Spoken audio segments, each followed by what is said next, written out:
see you on tour. Oh my God, you have to play my song for me. I can't wait. I'll be front row. Do you have someone for me to be the one to turn me on? I'm gonna keep a lookout and be like, I got the song for you.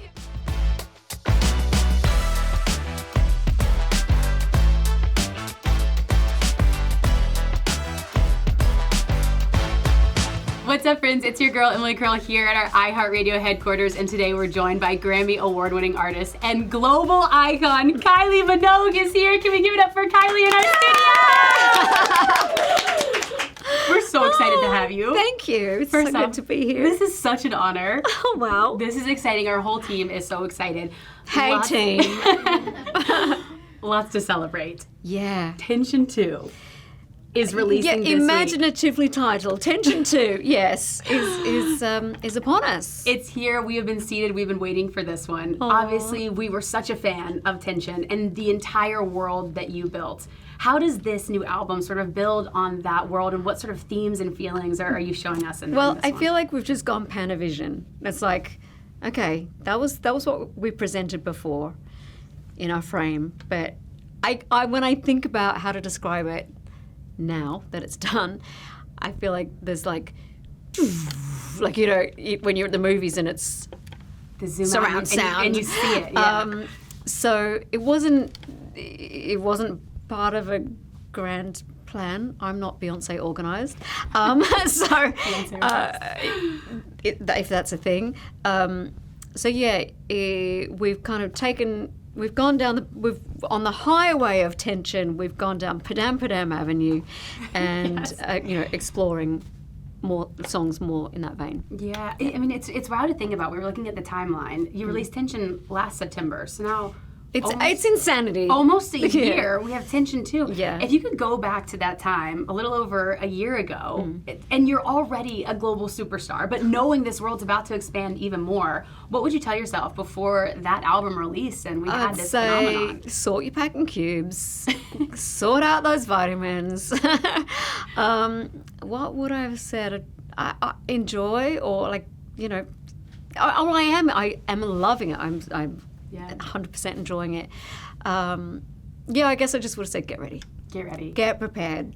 Yeah. For a hell of a ride. For a ride. Yeah. Like I told you before the cameras were rolling, I got to listen to the album. Yeah. And it's phenomenal. It is so good. That's my favorite part of this job. We've already discussed our jam. We have. Yeah. Someone for Me. Yes. Is just next level. Immediately, I love that one. Do you love that one? Do you have favorites on the album already? It's hard to have a family favorite. Yeah. But someone for me, I don't know, listen, it depends what day or what someone in the team, a song will be in one of our brains and we'll sing it, hum it, and that's the thing that's stuck in your head.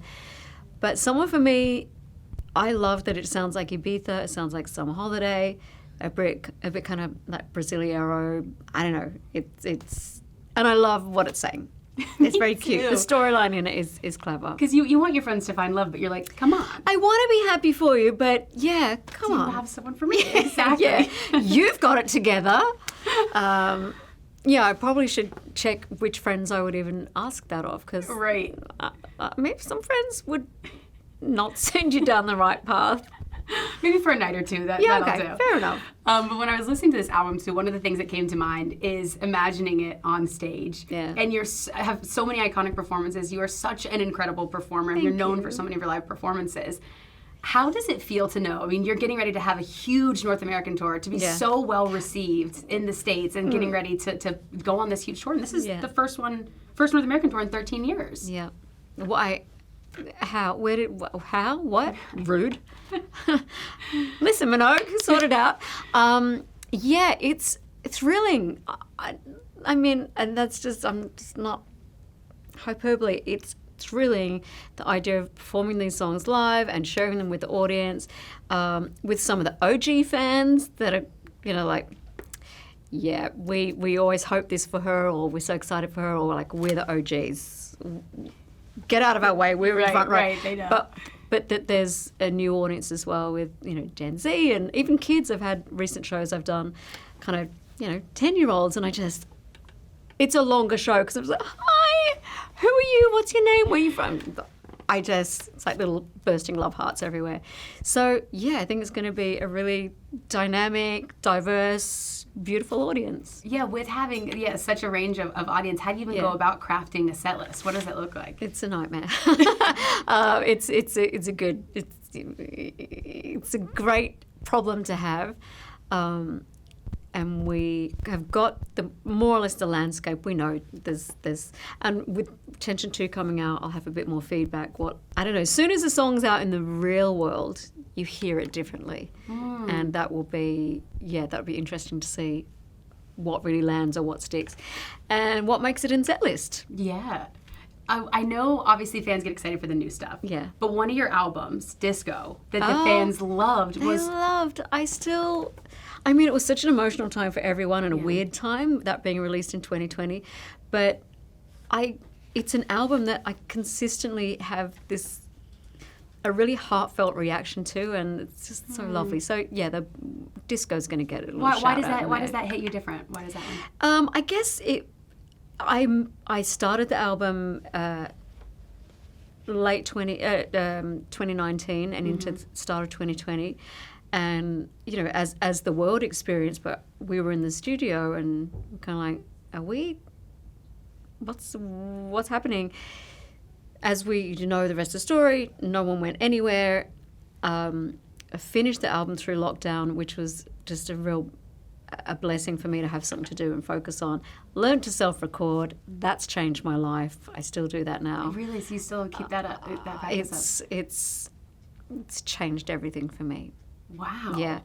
And so, I finished Disco from lockdown. It went to people in lockdown. I didn't get to tour it. We had one streaming concert, which was really well received. Very weird to do. Kind of like, is this... dance partners had to be kind of living together to be together, or they had to be a meter or 2 meters apart, whatever it was. So yeah, very emotional, and the fact that it reached them. That's what we wanted. We wanted to reach people and touch people and connect. Is very moving to me. So can we expect some of Disco, the album, to be on this? We're going to have a bit of a disco as well. Yay! Okay, I know some fans are going to be excited about that. I also have to ask you too, because I know we're tight on time, but I just want to ask you, because your music has always resonated so deeply with queer spaces. How has the LGBT community inspired you and inspired this album, and what is that relationship like when it comes to making music? I think it speaks to, we're talking about that community, but to my broader audience, like, you're all welcome. I've only ever wanted people to feel themselves, feel good, feel loved. And I'm always asked why do you think you inhabit this space? And how have you become a queer icon? That's weird, me saying those words myself. No, I'm like, are. I don't really, I mean, I can trace some of the steps, but it's just such an organic union that I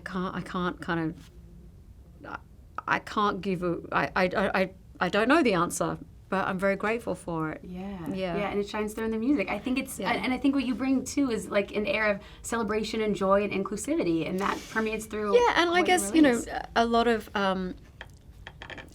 that community could relate when I was having my struggle to be taken seriously, or to be, I've had periods where not to relate at all with what some people go through, but of just being accepted within the business, or as I came from a soap opera and was a singer. Like, you can't act and you can't be a singer. I'm like, what do you mean?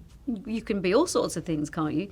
You can be yourself. So to find yourself and stand on your own 2 feet, without having walls up, and that's how I think of my life is, and where I'm at now, like, I really feel the weight on my 2 feet, which can take a lifetime, but I'm still open to everything. That's so lovely. And now, the career that you've had, not only are you a music and pop culture icon, you're also a fashion icon. So before we go, I don't know how well, I've gone like casual Friday here. No, I love it. I've got space pants on.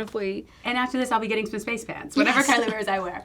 What do you think about all the 90s and 2000s trends, like making a comeback? I'm here for it. Yeah.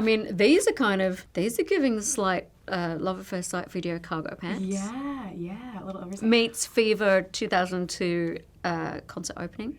Ooh. Yeah, I'm a lot of things. Yeah. I'm like, I've done this, but that's okay. Is there anything you hope never makes a comeback in fashion?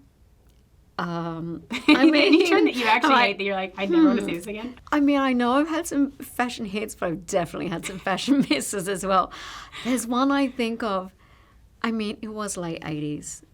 I've got like bicycle pants and scrunched down socks and an ankle boot and a motorbike jacket and probably 3 hairdos in one hairdo that maybe adds up to a hair don't.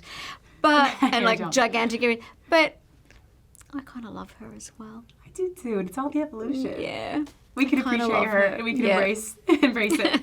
I love it. Well, Kylie, we're so excited for this album, for your tour. Oh, thanks for all your enthusiasm. See you on tour. Oh my God. You have to play my song for me. I can't wait. I'll be front row. Do you have someone for me to be the one to turn me on? I'm gonna keep a lookout. I'll be like, I got the someone for You you. have one for me? I got options. I've got a smorgasbord. What do you need? What do you need? I got it. An absolute queen. Can we give it up for Kylie one more time in our studio? We love you, Kylie. She's amazing. Thank you so much.